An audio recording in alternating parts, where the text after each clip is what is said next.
Welcome back, everybody. This is All in a Day's Work, episode 3. I'm 3. Lucas. I'm Trip.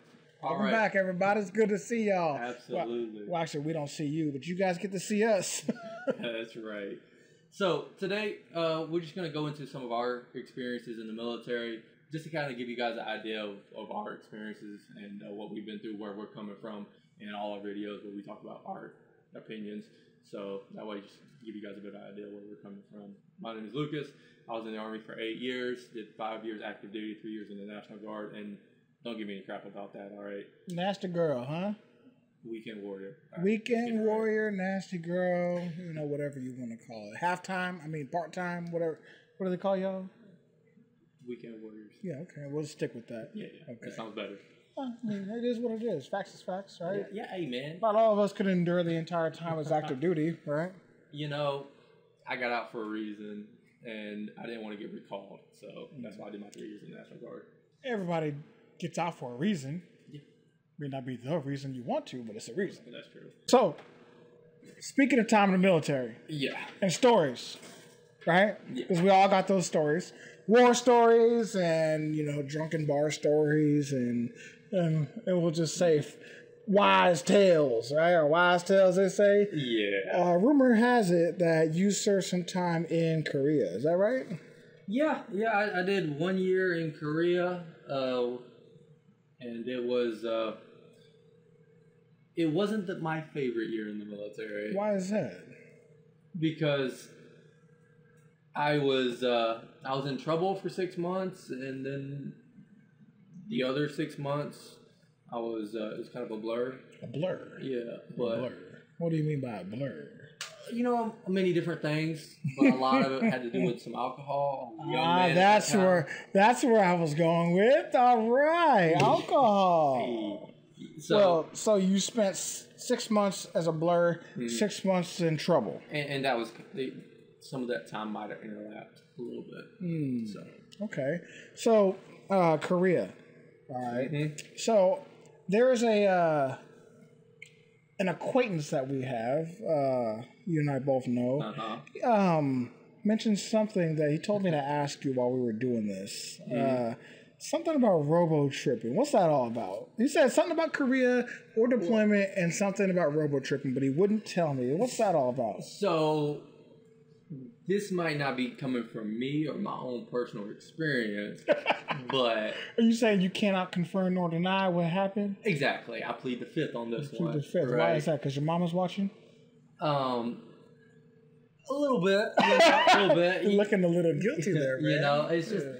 I'm a changed man, and there are some things that just need to be left in the past. Okay, I respect that. Yeah, I can respect that. That's... Oh, good Lord, the stories. So, yeah, that's... So basically, it's when you get a whole bunch of Robitussin and just chug a lot of it to try to get that alcohol into your system, and it can be a mess. It could be a mess. Oh, that sounds horrible. Robitussin? Yeah. Like I said, y'all doing this that may or may not be my personal experience. I cannot confirm or deny that, but that's what the story says. Sounds like some makeshift lean, huh? Or some cheap. Yeah, that's like the brand name stuff, man. You got the brand name and you got the off brand. Yeah. Oh yeah. All right, there we go. That's like good value. But speaking of service, right?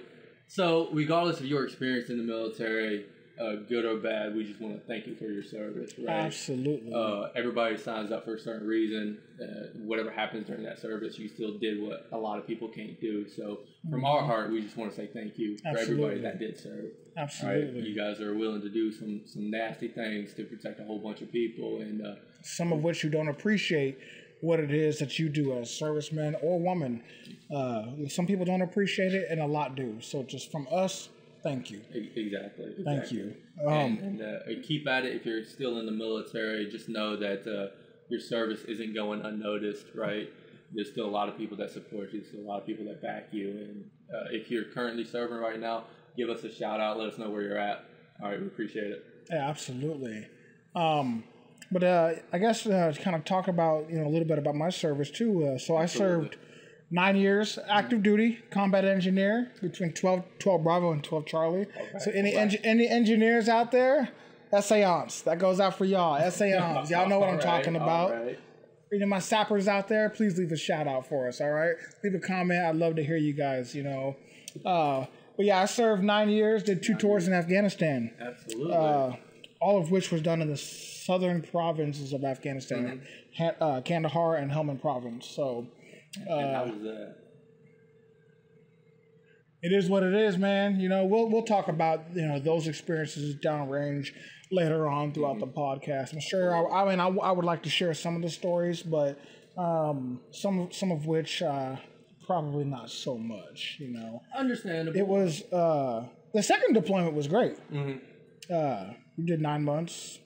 First one did 12 months. That one was a little rough. It was in 2010, 2011. Things were a lot hotter. Down in the southern province, a lot was going on, and we were constantly going. So, yeah, man, did 9 years. Was out of Fort Polk for the beginning of my career, which, you know, if you've heard, it's such a great place. Oh, it's an outstanding place, man. You love it, absolutely. Right. You're from the South, so if you like the hot, the humid, and muggy, that's the place to go, man. Fort Polk. I'll tell you this much about Fort Polk. It's like a hidden gem because you have JRTC there, right? Yeah. So everybody goes there for training, and Fort Polk's horrible, right? It sucks. I never want to go there again, right? Well, they're only there for the rotation. Being actually stationed there, it's not as bad as you would think. Really? Yeah, I mean the people there in Louisiana are great people, nice people. They do got them swamp people you got to watch out for. You know, it is still the South. Yeah. You know, but. On the real though, so it gives you an opportunity to get away from post and actually venture out in Louisiana, see different things. There's lots to do there if you like outdoors. Yeah. I mean, it sounds a lot like Washington in the aspect of having a lot to do outside of being on post. Yeah. But I mean, even on post here at JBLM, sure, they got everything for you to do. Compared to Fort Polk, you got the gym. Hey, and like some like hole in the wall barbecue spot. That's about it. I heard they got good barbecue down there. Oh man, no! But the best thing you can get is get some crawdads, crawfish. Yeah. Oh man, go down to the shop at. No, this is one spot down in Leesville. What was the name of that place? Get you a 10-pound bag of crawfish with some corns and some potatoes. Oh my god, so good. Anyway, that's enough about that. About to get hungry, man. If you like crawfish, if you never had crawfish, I definitely recommend trying that. Is there anything as far as military food that comes close? Military food? You know what? That's a good question. Actually, I saw this question the other day on one of the veteran pages that I'm a part of on Facebook. One of the admins, he reached out the question. His name is Craig Wallace. So shout out to Craig Wallace. I'm going to use your question for this podcast if you don't mind. And if you do, sorry, bud. Nothing you can do about it now. Yeah. So the question that he asked was, what was your favorite food while you were in the military? So I'm gonna kind of narrow that question down a little bit. And what was your favorite DFAC meal? And then what was your favorite MRE? All right. So in my experience, I didn't really get to eat at the DFAC a lot because of the certain job that I had. Lies. So the only time I really ate at the DFAC is when I was deployed and then when I was in Korea. But if I had to choose, it's got to be with the old classic surf and turf. Surf and turf. Yeah. Okay, so you got them crab legs and that dry ass steak. That's right. Hey, over in Korea, them steaks ain't dry. Yeah. Okay. So there's cooking, huh? Yeah, there's cooking. Hey, there's some really good food over there. Oh, I believe that, man. I believe that. You mentioned Korea a lot, like you had a good time. Sounds like you do remember. It was a drunken good time. It sounds like you remember a little bit more about Korea than you said. I mean, a little bit. I remember a lot of stories people told me. After the fact, okay. So I'm gonna have to dig and poke and try to pull some of them stories out. You know, or are those the ones you don't want your mama to hear? Well, sorry, Mom, if I'm putting them on the spot. I know I'm putting them on the spot. There's certain stories that maybe not suitable for camera. Oh, but well, you know, at the end of the day, she's still your mom. Man. Yeah, she's gonna love you regardless. And if you're out there watching, Mom, just know, like I said, I'm a changed man. Don't do that stuff no more. So. And he loves your mama. But as far as the MREs go, I gotta go either the tacos or the beef stew. Beef stew, yeah, right. that one wasn't too bad. You heat it up, put that cheese in there, and spread it up. Never heated up my food. What's wrong with you? Who doesn't heat up their MRE? It's just like getting a can of food and just eating it right out the Like can. some canned dog food. Oh, no, I'm not going that I mean, the beef stew smelled like canned dog food. Hey, man, you're not supposed to smell it. You're supposed to eat it, bro. That's true, but you can't help but smell that. You tear that package open, it kicks you in the face. The only thing I ever heated up was the blueberry cobbler. Trash. Bro, you just don't know good food. That heated up. Then again, you do love that nana pudding, don't you? Hey, man. You like that nana All pudding. right. All right, my man over here like them cougars and then get some of that nana pudding for Let me tell you about that. Yeah, make you a pudding pop. You gonna ruin banana pudding for me. But you don't like nana pudding? Oh, I love banana pudding. I bet you do love that nana pudding, don't you? You're about to ruin that for me. Why is that? Anyway, my grandma makes fantastic banana pudding. I bet your grandma makes some fantastic nana pudding. She does. Mm-hmm. Anyway, so yeah, that would be mine. But you strike me as the kind of person that likes that veggie, veggie omelet. Yeah. No, I like the veggie tortellini. Duh. Nah, man, I don't do vegetarian. No, you look like you might need to. What's that supposed to mean? I'm just saying, you're looking really big, bro. That's right. They say I'm the bigger guy of the podcast. It's okay though. I mean, they're just they know how sensitive you are deep down inside. Is that facts? I don't know, man. You know, sometimes. I mean, hey, you ever heard that phrase? You know, mean on the outside, inside like a teddy bear. No, I never heard that. But anyways, as you were saying about MREs. All right. My favorite MRE. So they recently, I guess it's been out for a while now, but we discovered a newer MRE. This was the breakfast MRE, and it was like a stuffed hash browns or something like that. Let me tell you how good this stuff was, right? It was stuffed hash browns, and it had like bacon bits already in there, and like sausage and stuff. Oh my God, this stuff slapped. It was fantastic, bro. That sounds like a new army. Yeah, new army. I was in the army before you. Yeah, well, I don't and stayed in longer. Remember that? I don't remember that. Yeah, well, we talked about that, all active duty, and then your little side time service that you did. Nothing against the National Guard, guys. I love you. You still got a job to do. I'm just saying. Sounds like a new software army. Well, anyways, breakfast MREs. It was in the MRE, the box, Class B or Box B, and it had the stuffed hash brown. So that had to be the best one. Hey, what's going on, buddy? Welcome to the show, Roscoe. This is my dog, Roscoe, if you can see him. German Shepherd, little old boy. He's going to be on our pages here, so you guys leave him some likes and some pictures, man. He's a great dog, service dog. Had him for years. Yeah, that's a good boy. But my favorite meal at the DFAC, let me tell you about that real quick. When I was in Afghanistan, I think it was, I couldn't even tell you when it was. It was 2011, and the best meal that we got was Outback Steakhouse. They came to Camp Leatherneck. Soft. That sounds like you're hating. A little bit. Oh, well, haters they hate us because they ain't us, right? So, right. Outback Steakhouse came through as like a tribute to the soldiers, just, you know, a salute to your service kind of thing. And they came down and everybody got a big, I can't remember if it was a T-bone or if it was a ribeye. I can't remember the cut. But we got a good cooked steak. Wasn't dried out, and they gave us a blooming onion, some potatoes. Oh, man, it was fantastic. Oh, man. Fantastic. They served it at both DFACs that they had there.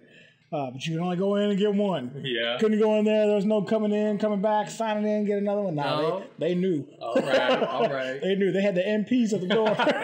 You get one steak. Hey, man. MPs got to do something downrange. I know. It's great times, man. Great times. But yeah, man. That was probably my best meal while I was deployed and just downrange, period. Yeah. You know, while you're downrange, they do have the best food. The best time you eat in the military is while you're deployed. Ain't that the truth? Because I tell you what, when you're out there and all crap is breaking loose, you're really pushing hard to stay motivated, right? Food is the one thing that you need to rely on because... Oh, absolutely. You know, I always say there's two things in life that bring people together. Good food and good music. Yeah, that's very true. That's very true. No, you look like you have another opinion. I mean, nah. Cocaine and strippers doesn't count, okay? I mean, I wasn't going to say that, all right? It looked like you was thinking it. I mean, Cocaine's a hell of a drug. It damn sure is. Rest in peace, Charlie Murphy. But no. You're absolutely right. Food and good music. Yeah, absolutely. Right. Good music. Because there's a lot of music out there that's trash. That's true. Right. I mean, that neon moon. No, you like that Brooks and Dunn now. Hey man, I grew up on Brooks and Dunn. Just so you guys know, my man Lucas here, he can sing. He's a very good singer. Neon Moon is his favorite song. If we can get enough likes, hopefully we can try to get this guy to sing a small snippet, and we'll post it on Facebook. We'll see how you guys like that. I think it's a good idea. Okay. My man can sing. He's like the karaoke king. Don't let him fool you now. No. I sing in the shower, and it causes the shower to go in and out. Yeah, whatever. Horrible. Yeah, because it's just vibing to your voice. That's what it's doing. Stop the line.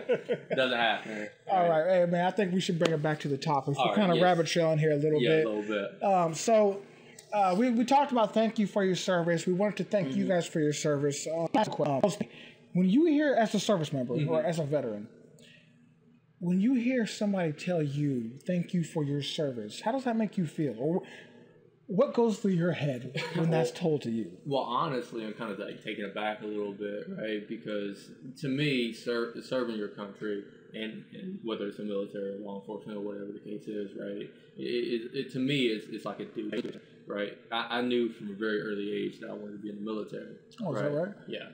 How young were you when you realized? I was like 14. My English class in high school. I can read. All right, just because I'm from South Carolina and had that South Carolina education does not mean I can't read. Okay. I may struggle to talk, but I can still read. Debatable. Anyway, so when I hear people say thank you for your service, or when I was in my uniform or whatever, it was just like I wasn't expecting that. It's kind of like a shock. But I think that kind of goes for most military members. Don't you agree? Oh, absolutely. I feel the same way. It's a humbling experience for me.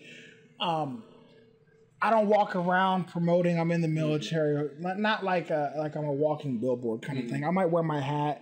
If I'm in my truck, I'll have a couple of stickers or whatnot. But I think what it is that you carry yourself differently as a service member or as a veteran than most people. There's such a small percentage of us who have ever served that we tend to stick out from one another. And it's funny, we can always pick out, hey, I bet that guy served. I bet that guy served. At some point in his life, he served in the military. And I think people are starting to really get a hold of that. And they just point it out. And not all the time, but when I do hear it, I'm never expecting it. I can tell you that. I never expect it. So when it is told to me, or somebody says that, it kind of throws me off. I'm like, I always do this something stupid. Oh, thank you? Like, am I supposed to say thank you to thank you? No. Yeah. So I always had that slight awkward pause. I'm like, you're welcome. Yeah. But I'm thinking, like you said, it is an honor to serve this country. This country is literally providing us the freedom to just do this podcast. Absolutely. It's providing us the freedom to get up every day, work hard, make money, and try to live that American dream. Exactly. Even though America may not be going as the American dream would say right now, as currently we're going through a pandemic, we're going through riots, people have lost their jobs, lost their homes. It's a really bad time. Absolutely. But because we are a free nation, because of servicemen and women who have fought for that right, we will prevail. We will get through this. Absolutely. Together. Together we will. And, people always say it's so cliche. Yeah, we're going to get through this together. Right. It may sound cliche, but at the end of the day, at this point in time, this is all we have. All we have is each other. We can't do anything right now. People have been locked up in quarantine or go to work. You get out, you get COVID. Like, what do you do? Yeah. You know what I mean? Yeah. But not to veer off. But yeah, it's a real humbling, moment for me. I like to take it in, embrace it in, and it's nice to hear. Yeah. It's nice to hear. So once again from us, thank you for your service. If you've ever served, no matter what length of service you served, you still serve for this country. We have an all volunteer military service. There hasn't been a draft, and that right there just shows me like people volunteer to join. Yep. For whatever your reason, whether it was college, whether it was to try to become a man or a woman, or just find yourself, or maybe you just were bored and wanted something to do. Yeah. You still chose to serve your country, And that means something. Yeah. That means something, which really, to me, is what makes it so humbling. When someone says, "Thank you for your service," I volunteer to do it. Yeah, absolutely, and taking it back the other way, right? Because it's such a duty to serve, right? To you. How do you feel about those people that walk around trying to receive that recognition and those almost like benefits from the military without actually earning such a stolen valor? Stolen valor. You asking me or are you asking the staff sergeant me? I want to hear both. Well, I'll tell you what. They're about both one and the same. Yep. So here we go. Stolen valor. Yes. It's funny. I've never personally seen anybody that tries to portray or give off the what's the word I'm looking at? Give off the appearance that they have served and they're trying to receive accolades for something they haven't done. I haven't personally seen it, but I've seen the videos. Yeah. And boy, do they get me hot. Let me tell you, I get hot. That starts to come out. I start knife handing the phone or the computer, and you're tore up from the floor up. Fix your, you know what I mean? And you can always tell too. Oh yeah, you can tell. Like, you point them out, but I mean, it pisses me off, and the reason I say that is because we have lost brothers and sisters serving their country. We have lost brothers and sisters serving their country who volunteer to serve, knowing what the risk might be. And as anybody who has ever served know, you don't really get those kind of awards and stuff like that. Like the movies make it seem. You really don't get that. Yeah. So you're not doing it for some kind of award. You're not doing it. You serve because that's what you wanted to do for your country. So somebody who's trying to get the freebies, let's say, or the thank you or whatever, who's doing it all the wrong way, it hurts, man. It's like, who the hell are you to do that? I'm gonna tell you right now. If I find someone that's stolen valor, I think I might have to kidnap them. I'm gonna take them straight to the recruiting office. All right, it's still a volunteer force, man. You can't be forcing people to sign up. But you can be voluntold. I mean, in the military. I'm just saying, it really upsets me, man. I lost a really good friend this year, Delvon Ward. He and we went through basic together, our first duty station in Fort Polk, and then ended up deploying right away. He was like my big brother. Taught me everything I know as far as being a ladies' man and or the game, right? He was from Chicago, south side of Chicago. So he taught you how to be Big Daddy, huh? He helped. It was a big influence, you know what I mean? Okay. It's a big influence. But on the real, he was a real close friend of mine. I mean, we were family. And he died early this year in January. I still don't know the cause of death. I watched that man go through multiple knee surgeries, part of which were because of deployment. And for him to persevere after knee surgeries, after deployment, leave, go airborne, and become a great NCO while he was down in Georgia. You know what I mean? And now he doesn't get that opportunity to get upset about a stolen valor. Yeah. So when I see that, I think of Ward. And I'm like, my buddy Ward didn't get to make it. Why does this person get to receive any kind of accolades? Yeah. No. It's upsetting. It hurts, man. Absolutely, and I'm truly sorry to hear about that. It's always a hard thing when people lose that fight. You know, and you never really know what people are going through, right? So anybody out there, if you guys are struggling or whatever, there's always help out there, right? Don't just know that you don't have to fight alone. You don't have to fight alone. I'm there for you. Leave us a message on the website. Leave us a message on Facebook. Yep. Leave us a message somewhere. We will respond to you. Personally, we will respond to you. There's help for you. We have a link to all of the not all of them, but a lot of different veteran services out there for you. You're not fighting this fight alone. So if there's something that you need, please reach out and help. There's never a time where you need to feel that you are alone. There's somebody there that cares. Yep. And I battle through it myself. I go through therapy every week, and it helps. I'm the first one to say, get the help. Yeah, absolutely. Get the help. And if you feel like it's too sensitive or too personal to do the comment or whatever, just send us a direct message, right? Absolutely. We're a one click, one text message away, one DM away, right? If we can't help you, the very least we can do is point you to somebody that can. Absolutely. Right. You know, and I think part of this podcast, and you know, one of the main reasons I wanted to start this up. Remember, I asked you a few months ago, probably maybe 6-7 months ago. We've been talking about trying to start something up like this, and one of the main reasons I remember telling you was I wanted to be able to be the voice for those that are unheard. Absolutely. There are so many veterans out there that have a story that they cannot tell. Yep. They hold it in, and then you get those demons that just weigh you down, you know. When somebody asks me, about my deployment, I really don't want to talk to them about it, especially if they're not a service member or a veteran, because they're not going to understand. It'll take more effort for me to try to explain the little things than me just saying I went to the DFAC. Yeah. Yeah. You know what I mean? Well, what the hell is a DFAC? Yeah.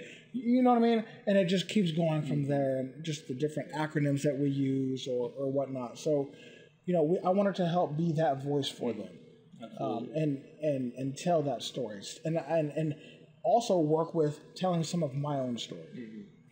And I truly agree with that. Like you said, there's a lot of people out there that are struggling, that need somebody to reach out to talk to, right? And I agree with you that this is kind of like an outlet. Like we can almost be like a microphone or a megaphone for these people, for these voices that aren't getting heard. Yeah. Right. There's a ton of issues going on, and that are going on in the veteran community and in the military community itself, right? That just aren't getting addressed. The fact that the number 22 a day is a thing, and I think that number has gone up to 25. Don't quote me on that, but I'm pretty sure that number has gone up. Yeah. Due with everything going on right now, and that breaks my heart. And I'll be the first one to say, I've gotten to those dark places, and at the end of the day, that's an ultimate sacrifice that you're making that can't be undone. Nope. Veteran suicide is that's a pandemic in itself. Yeah, I would say, but it's not talked about. No, they barely talk about it in the military, right? And they don't talk about it enough, especially for those units that are constantly deploying, right? Constantly coming back and going back. I can think of what we do, our annual training. All right, we got to do suicide awareness training. Everybody sit in the conference room, watch this video, sign the roster. All right, get out. Yeah, exactly. Okay, that's not doing anything. When's the last time I remember a commander just going up to a Joe? Hey, you doing all right? Yeah, the op tempo for some of these units that are constantly deploying is ridiculous. It's almost like they don't have time. They need to take time. I truly believe that. You really do. And like I said, it's a shame. I can only speak for the units I was in and being in the Army. I'm not sure how the Air Force does it or how the Marine Corps does it and or just the other branches. But I feel while I was in the Army, suicide was more or less taken as a joke until it was somebody that was close to them or within the unit. And then all of a sudden it's like, whoa, well, did we do suicide training? Well, if you have to ask yourself if we did suicide training, you didn't do it either enough or it wasn't effective. Exactly. And that also comes down to like where you got to know your people, right? Absolutely. Right? Because those signs, they can be very, very small. Yeah, very subtle. Very subtle, right? So if you're not close with the people you're around, and even in the civilian sector, right? Especially right now with the pandemic going on, people lost their jobs, people struggling, right?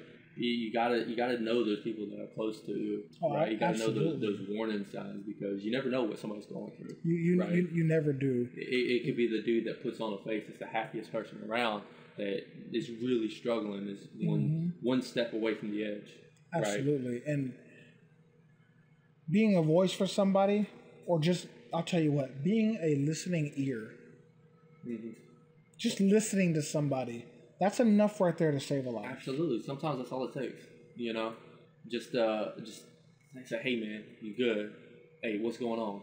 And then just be quiet. Just let them talk. Yeah, just let them talk without judgment. So that's what we're here for. I'm not a therapist. I'm not a psychiatrist or a psychologist.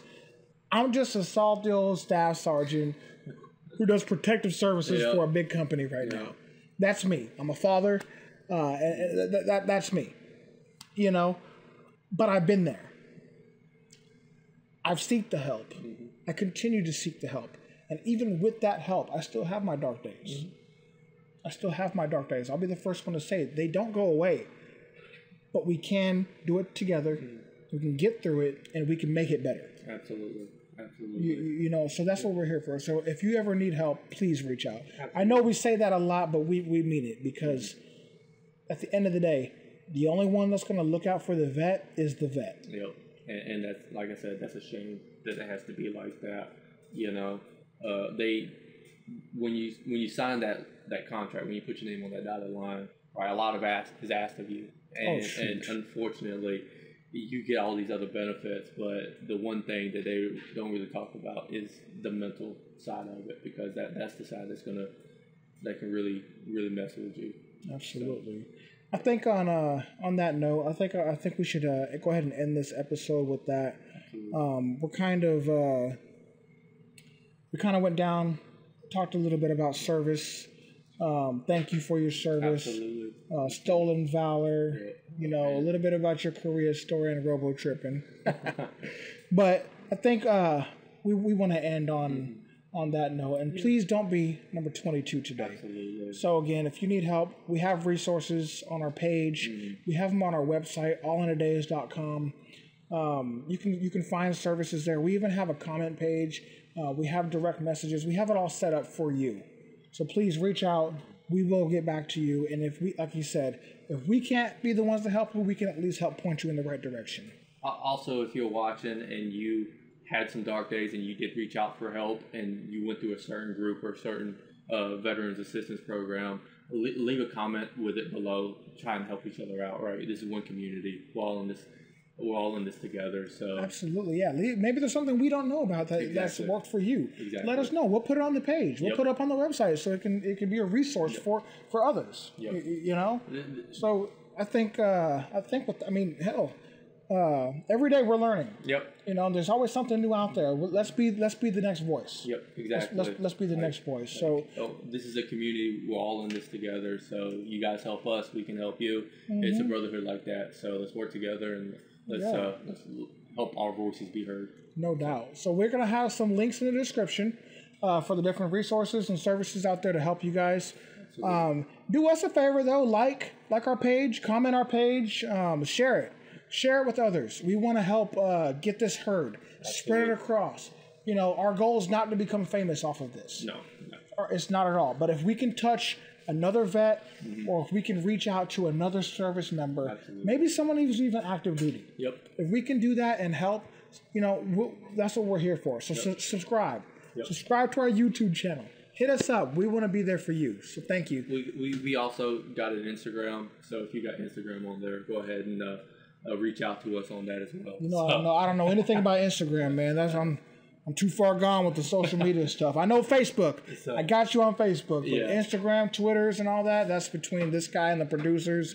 I don't know it. I guess I'm too old in the mind. I can't do it. So well, we got all that. So don't be afraid to reach out to us on that platform as well. Yeah, absolutely. Have a great night, guys. Love you. Thank you.